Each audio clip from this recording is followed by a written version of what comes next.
Hi everyone. आज सकाळु मु उठिकी ready हो जाइथिली। आसी देखे तो दास बाबू एठी नखरा करूचंदी। आज पुणी पुष्पाराज साजिचंदी। जेमिति देखिले मु वीडियो बनाउची केमति नखरा काढुचंदी देखुनांती।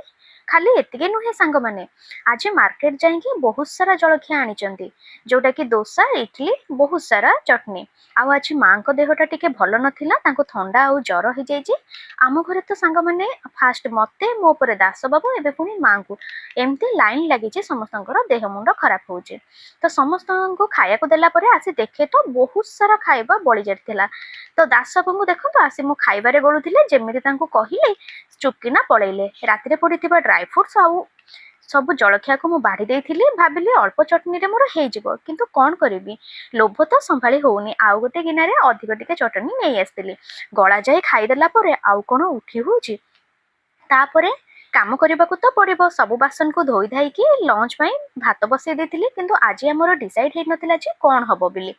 तो बळी थिबा डोसा और इडली को मु फ्रिज रे रखी देथिली। आसी देखे तो दास बाबू एठी पेंटिंग हेइ बाहरुचंदी कुआडे जिबे बोली।